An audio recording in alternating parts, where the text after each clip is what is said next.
All right, greetings. This is Mr. Mike in studio here at the Sinclair Baptist Church. Welcome to the Better Sundays podcast. We are glad that you are on board.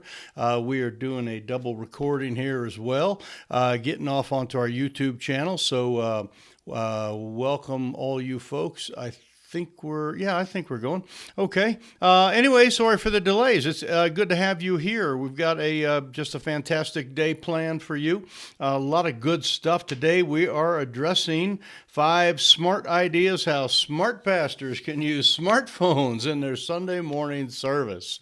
So let me say that again, 5 times fast. 5 smart ideas. These are some ideas we're going to give you. Every one of these are things that we are using currently. We don't do them every single Sunday altogether. But this is 5 things that smart pastors, I mean, if you're sharp, you want to really reach young families, you want to, do the young family thing so you can reach young families. These are some simple things you can do, and they can do it on their smartphone, and they can do it in the Sunday morning service. So anyway, good to have you here. If it's your first time here, my name is Mike Holmes. I'm the founding pastor here at Sinclair Baptist Church in central Wyoming. I run the Reachkeep ministry, where we do a lot of our digital stuff, help create flourishing churches around the country, really around the world. We have people in our academy from overseas, and many right here in the United States and in Canada as well. And we are privileged to be able to help so many different churches to reach out to new young families in their community. If you are wanting to battle against the graying of your church, and that doesn't mean fight the gray people, fight the people with gray hair. But that means that if your church is gradually getting older, and you need some new young families, you are at the right place. And we appreciate you being with us. If this, when you've done listening to this, if this is helpful to you, then there's a couple things you can do. You can subscribe on your favorite podcatcher app, whatever you're watching or listening to this on, Stitcher, or Spotify, or Google Player, Apple. We're on all the major platforms. And also, you can subscribe on YouTube at our YouTube channel, which is right there at Reachkeep. Just type in the words Reachkeep on YouTube, and that'll take you right to where our things are. We've got a lot of content we've been pushing out here lately, a bunch of it going to our academy people, and that's a special group of people that signed up, and we have a monthly relationship with them. Really got some great stuff going there. So today we are going to focus again on the question, or really the comment: in order to reach young families, sometimes you need to do young family things. And what are some young family things? And we've covered a lot of different things over the last several weeks, and we're getting into some real practical stuff over the next few weeks. So make sure that you join us again. This is released really in the middle of the night on Sunday, so it's Monday morning. You can get to it, and we try to give you things on Sunday or Monday, basically, that you can put into effect by next Sunday. That is the goal for how that works. So all of these are real practical. In fact, several of them are just simple, like announcements you can make, but they have to do with smartphone and technology and things that young people live with every day. Now, let me just start out and just kind of give you a couple things. And I think you know this, that the world is changing. There are, if you're on camera, here's my smartphone. You can see it, and I got all sorts of apps just like everybody, got all the different things here. For many of us of my age, a phone was a supplemental thing. For many people now, their phone is a necessary thing. It's something they use every day. In fact, this kind of blows my mind, but when I was in college, I had to do, term papers and stuff. There are people that completely type many. This is how it's done now. This is the only computer a lot of people have. And many people do their entire term papers and giant, 14, 15, 20, 30 page papers, and they're typed all on their phone. And that's just how it works. So the phone is not just a little gadgety thing that people use. And then when you have your service, you say, oh, I put your toys away now, that type of thing. These are what people live with, and a lot of people mission critical stuff. We do a little landscaping on the side. You probably know that, and some snow removal. And I have many of the people that we work for, it's just absolutely, we go in and have to go to an app and we have to sign in, we have to take photographs, we have to do stuff. And I go sit in the parking lot for like 10 minutes sometimes, what looks like playing on my phone. I could be playing a game, but I'm really doing business. So the smartphone is a business part of many people's lives. Now, granted, there's plenty of people play games and, watch football and all that kind of stuff on them. It's a little bit more on the entertainment side, but we want to talk about some ways that we can use it. And that probably the first thing, and I'm going to give you 5 little simple things you can do here, but just sort of the preview here is don't make fun of phones, okay? Don't make fun of it. It's like, oh, that gadget thing that you've got, shut it off, and that kind of a thing. Any more than you wouldn't want to make fun of people that have like multiple piercings. I was at church once, and the guy was talking about he ran into someone that week. It looked like their face fell in a tackle box, and it was like, well, you're probably not going to have those people stick around and hear your sermons because they're going to walk out the door because you just offended them unnecessarily. And we don't need to do that. So don't offend unnecessarily. Use your smartphone. And if you're a smart pastor, here's 5 great ideas. So starting out with the very, very first one is just this idea of when you start your service, you can invite people to check in on their phone. Now, they know what that means. That if they're on, Facebook, Instagram, if they use Yelp, there's a lot of different things in this. And by the way, cities use different apps than country people. We've kind of learned that Twitter and some of those a little bit more, Yelp and some of the things that have to do with restaurants and finding places. Those are more city type apps, not used as much in a smaller area. But Facebook is one of the biggies, and people are using it. It is the behemoth of all of them, and you can just have people check in, and they will check in. And this helps your ratings on for searching and everything else when people are checking in on their phone. And so they just simply go to your homepage on Facebook, your profile there, your business page really is the way it is, and they just hit a check-in button and say, hey, I'm at Sinclair Baptist. They do it right on their page too. They know how to do that. So all you have to do is say, hey, thanks for being with us. Good morning. Welcome to church. And you kind of give your introduction. Good to have you here. We're going to sing a song in just a moment, but don't forget, while you're here sometime in a little bit, we'll give you a chance to shake hands. But if you would please check in and let the rest of the world know that you're here at our church today. And that's just a really simple thing. And that is just the same way as them telling their neighbors, telling all their coworkers, telling their relatives that they are at your church. So very simple thing to do. And all it takes is an announcement. Just check in while you're here. So that's a great one to do.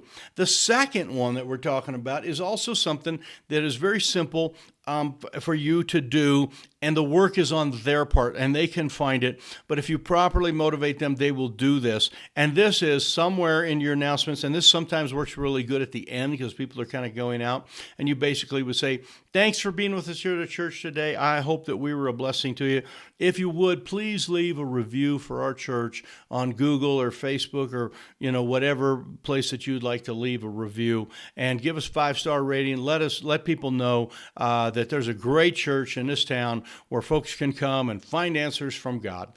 And you just kind of plant that into their mind that they would leave a review. You can say, please leave a review at the beginning as well. And I've had people do that. In fact, we've actually put up, on Google, just how to do it, and on Facebook, how to do it on the screen, and just said, hey, if you take a moment right now, just go ahead and pull your phones out and leave a review of church. It's a little more fitting to do it at the end of the service. It seems a little bbit better. And you can ask them, hey, before you leave the property, before you get out of the parking lot, before the day is over, please leave a review for the church and let us know how you liked it. Let people know about the kids program and some of the youth programs we have going on. These are just young people things is what we're talking about. In order to reach young families, you need to do young family things. And young families love to leave reviews on on their phone. That's something that they do. It's part of what they do. Now, I am considerably older, okay? I am not like a review person. I've hardly ever reviewed a product on Amazon. I hardly ever, if I buy something on eBay, which is not that often, I hardly ever leave a review for people. It's not part of my culture. It's not part of my heritage to do that. But for young families, that's something that they do.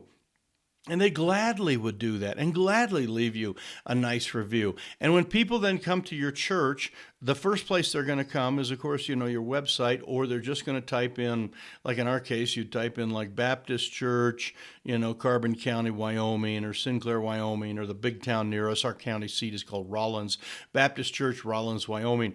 And if you have a lot of reviews, boom, your church is going to rise to the top quicker. That is one of the things that helps out. So they can do reviews on there, on Facebook, a lot of different ways that reviews can be left. So that is a very simple thing.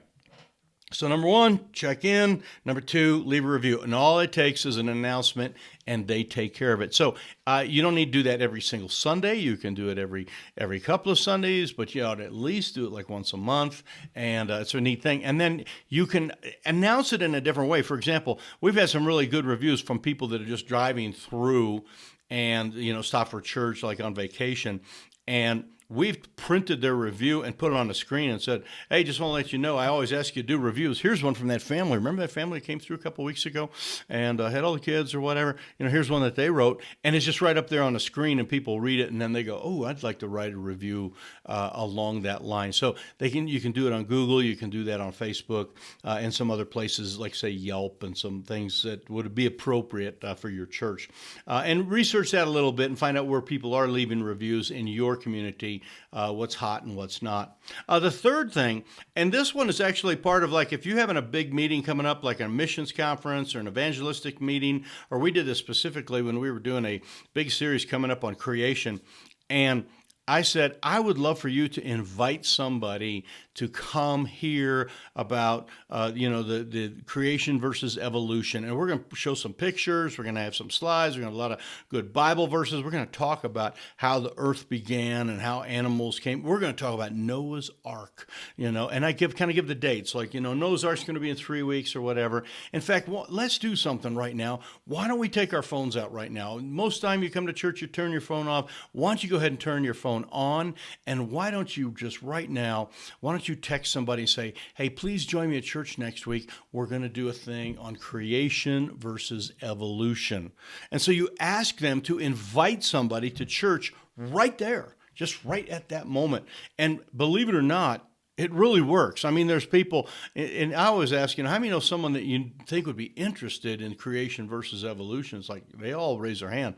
We'll tell you what, let's just take a moment now and just shoot them a note. In fact, take a picture of the screen if you want, and it has the dates on it. A lot of people take photographs of your screen. If you use screens and have a big TV up front or a big screen, a lot of people will take pictures of it when it has an announcement, and they'll text that to somebody. So you could have something up there. Here's the dates and here's the titles for the next 4 weeks while we cover this topic. Just go ahead, take a picture of it, and send it to your friend and invite them to come. So, and we have had people come and been a huge blessing because other people have invited them, and they've invited them right during the service. So texting someone is a real simple thing. So first one was check in, second one was review, leaving reviews, and the third one is texting somebody. The fourth one is a little bit more complicated, but it's something that we do, and we don't do it, but 2, 3, 4, 5 times a year, kind of depending on the sermon series and how it fits. And there's the idea of doing some training, some phone training on the screen. So you have to have a screen for this. It's the best way to have it. And you can roll in a TV if you want to and put it on there if you're a smaller congregation, if you don't have a big screen or something. But what we do is I actually hook my phone right into a cable. You can do it through cable. You can do it through Google Chromecast. There's a lot of, the Apple TV stuff. You can do it through that. And you say, I want to teach you how to put the Bible on your phone. And so right now, if you take your phone out, I'm going to put the Bible on my phone and show you how it's done. And you bring up your phone live right there on the screen, And this is part of, like say, part of an announcement. We don't do it like right during the message, but it's part of an announcement of the idea of like, we need to get God's word in us all the time. And you would make it like part of what you were doing. And you would open up the App Store or the Google Play Store, and you would go to, we promote YouVersion a lot. It works really good for us. And you would promote whatever Bible program that you use on the App Store. And then you show them how to download it, show them how to sign in, show them a couple cool features that it does. And people just eat this stuff up. By the way, one of the reasons people don't come to church anymore is because church is boring. Okay, because there's no engagement. And this is engagement at the highest level. It is a fantastic thing. No one will walk out of your service and go, man, that was boring today. Okay, there might be a couple older people say, I don't even know how to do that, or I've just got a flip phone, or I don't even have a phone, But for the most part, young families will go, oh, man, I can get the Bible on my phone? That is cool. And then we show them, we train them on things for the next several weeks. Then I'd show them how to find verses. I'd show them how to do Bible study plans. I'd show them how to listen to the Bible, which is a very, very important for us. So those are some training on your phone, and you've got to practice it and make sure the technology works, and you have to have a Wi-Fi network of some sort to, kind of make all that happen. Although you could probably just hook straight from your phone into a screen and do a mirroring type of option. But that would work. But this is how smart pastors reach young families, because they're doing things that young families want. And parents, believe me, all their kids now from 13 on up probably have a smartphone. Okay, just kind of, some of the kids clear down to like 8 years old, they have a smartphone. And parents want their kids, they'll be saying, if their kid's still sitting with them, they'll say, hey, put that Bible on there. I want you to read the Bible. They love it when you are showing children, especially teenagers, how to put good apps on there. So we do online Bible. That is an online Bible of some sort. We use YouVersion. We also show them good podcasts from time to time, ones that have to do with family or parenting, or there's just a lot of different things that are out there. Podcasts for Christian singles. There are many good things. We show and have demonstrated parental apps, and this has been a huge thing for us. It's parents their kids have a phone, and they want to know how to monitor their kid's smartphone. And there's all sorts of apps that do that. And we have demonstrated how those things work while teaching about responsibility, while teaching about parenting, while teaching about how children should obey their parents. And here's a way that you could, help your kid obey the right way. We've also done, this was kind of a fun one. I found a bunch of kid games that are on there. Just a little, how the kids play games and do different things. There are some Bible-oriented games. In fact, there's quite a few of them. And you can find those. So while the kids are like, buzzing around, walking and doing the little things and searching for the hidden picture, whatever, they're also learning Matthew, Mark, Luke, and John, Moses, Abraham, the whole 9 yards. Some really, really cool things that you can do with that. So that is the fourth one. The last one doesn't have anything to do with you using your smartphone, but it is a great way for them to use their phone. And again, it is engaging. And we've talked about this in a variety of other places, but it is just the fifth and final idea that we have here, and I think you're going to like it. And then I have a little link for you to kind of learn how we do some of this. So hang into the end here so I can get you the link, is what I'm saying. One of the things that is just super important is that we try to make our sermons last longer. Every pastor wants to preach for 5 hours. You got so much content. Well, some of that extra content I like to put in written form, or I like to have in a 10 best verses on, depression or whatever. And I maybe spoke on depression. I maybe talked about, how the Bible handles, how thou art cast down, O my soul. If you happen to be in the Psalms, you're preaching through there. And then you might find a list of really good verses that deal with depression. And here's what you do when your service is over, or when you're wrapping things up, you say, thank you very much. If this was meaningful to you, I have 10 best verses I have found on depression, and I want to send those to you, and I'm going to send them straight to your smartphone. So here's what I want you to do on your connection card, and I'll talk about that in just a second, but on your connection card, you just put your mobile number, and this afternoon what I'm going to do is get your mobile number, and I'm going to send those verses directly to you. That's a great way and so you're using a smartphone, you're getting into their smartphone. Now there's Bible verses on their smartphone. They're reading them during a non-service time. You can also do this with links. For example, like if you preach on step parenting, there are several good websites out there that have a lot of resources for step parents, especially moms and dads, blended families, the multiple age families and how to deal with that. There's some good websites. So what you do is say, if you are a step family and like to learn more about step families, put your phone number on your smartphone phone number on the connection card, and I will send you this afternoon a link directly to a website, the best website I have found that deals with step families. Or I have a little YouTube video I'd like you to watch, like on creation. There would be a lot of things along that line. But you ask them to do that on the connection card. Now, some of you might be asking, connection card, what exactly is that, and how does that work? If it's a card that we hand out to every single person every single Sunday. I don't know how churches live without them. They're such an integral part of our church now. Every single person gets one every single Sunday, and we ask them on that card to share the prayer requests. We ask them to sign up for different things. We ask them for responses from the sermon, things they're going to do this week, just all sorts of things along that line. And on that, we have a place at the bottom, it says, please send me the 10 verses, and they would put a check mark and put their mobile phone number right there. If you would like to learn how to do connection cards, we have that available for you, a guide that is at reachkeep.com/connection. Okay, so just type in www.reachkeep.com and then put that slash, whichever way it goes, I can never remember, but you put the slash and then put the word connection, and you'll be prompted, enter your email address, and we will shoot you this. I think it's a 9 or 10 page guide on how to do that. So 5 smart ideas how smart pastors can use smartphones in their Sunday morning service. You can do this, of course, any other service as well, but it is Sunday morning where we are reaching the new families. It is the front door of the church. We had a family come today. Actually, they've been here before. They had like 4 kids, and all their kids were sitting right there. And for their kids to see that this is a church that uses smartphones and the kids could get the Bible on there, that'd be very interesting for that family if we would have done that this morning. So I want to leave that with you. Don't forget that link again, reachkeep.com/connection, the word connection. That will get you there.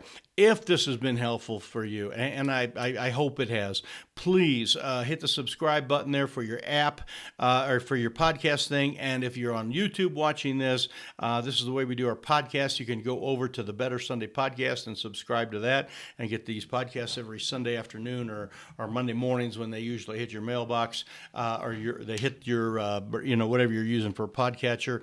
And if you are on the podcast and haven't been over to YouTube channel, we're doing a whole series on the effective Sunday school teacher right now, and we'd love to have you over there as well. So go over there and give us a thumbs up and subscribe on that one. So this is Mike Holmes, and I'm signing out for today. Remember to serve the Lord with gladness, enter to his gates with thanksgiving, and we will catch you next week right here at reachkeep.com or the Better Sunday podcast. Take care. We'll see you next week.